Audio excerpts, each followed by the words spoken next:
And cool.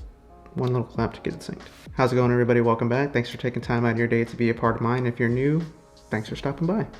Yeah, just finishing up some coffee. If you follow me on Insta, you know that I'm about to be a dad, so I've been drinking out of this cup a lot. I got this from my in-laws, and it's, I don't know, it's just nice. Just one, yeah, coffee, guys, coffee.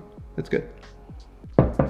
Anywho, since starting this channel, since starting this career that I've been going down with photography and videography, the main question I've been getting asked more than ever now is, what camera should I get? And I completely understand why people would ask that, because I was in the same boat when I first started doing this. Before I can give you an answer, there are some other questions that need to be answered first. Questions like, what are you going to be shooting on this camera?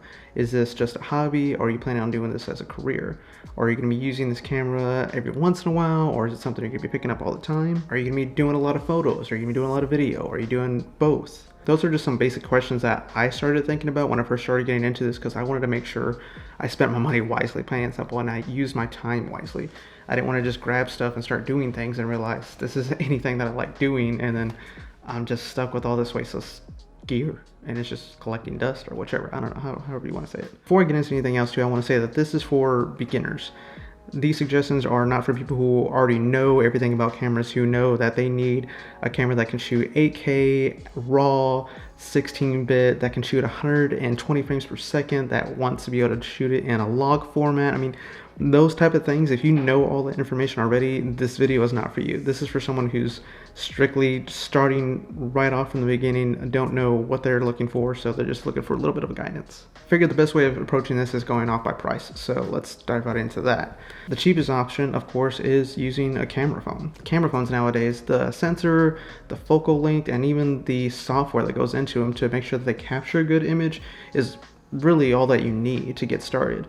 You could buy a point and shoot camera, which is one of those just basic ones you turn on and the little lens kind of like zooms out, you know, that thing. But the reality is most camera phones now are way better than those. So why would you spend money on a product that's going to be, if not less than what you already currently have that's in your pocket? So if your budget is very much entry, like maybe $100, $200, $300, what I would recommend doing is, one, sticking with your smartphone. But not only that, but go ahead and check out the website Moment. I have a link in my description to their website, and they have already made guides for photographers and videographers on what type of gear to get for your phone. And that's a good place to start because it's cheap, it's inexpensive, and it's easy to use. They also have a great app that allows you to take manual controls of your cameras, so you get a little bit more of that professional feel when you're using it. Next option, if you have a little bit more money, maybe you have around $500, $600, my recommendation would be a Canon M50. It's a little bit more professional, great camera, better than a point and shoot, but you also have the option to attach more professional lenses to that. Those lenses can grow with you as you build your career as a photographer.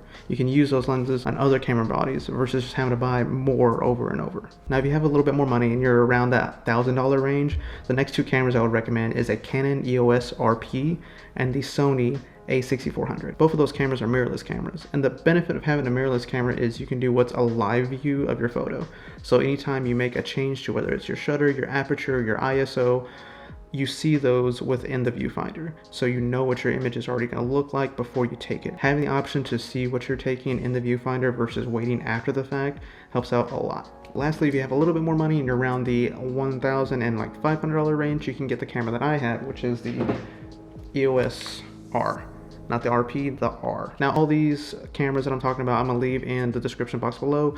This is just a real quick video of my recommendations, and I'll even link some more videos that you can go to find a little bit more of the, I guess, the specs of it. Now, keep in mind too, just because you get a professional camera doesn't mean you're gonna get like those Instagram looking photos. You still gotta take into account of lenses, such as 24-70, 7200, but the one I usually recommend starting off with is a Nifty 50. This one's very cheap. You can get for any of those cameras that I just talked about, for the EOS R or the RP, and it's a great way to start. Crap, I started mowing the grass. Okay, we gotta wrap it up, guys. If you want another video going into detail about those lenses, please let me know. As always, leave a like, comment, subscribe, and don't forget to hit the bell so you're notified when I make more videos, and I guess that's it. I'll see you in the next one. This was a quick one, guys. Take care. Later. Oh, one last thing, forgot to mention. I was over here talking about what all you can do with an iPhone and the fact that's a great way to get started. I forgot to even show you the fact that I am recording on my iPhone right now. There it is. I just have it set up on some coffee and a few boxes. This is how I got started, guys. Proof that you don't need a fancy camera to start doing this. All right, later.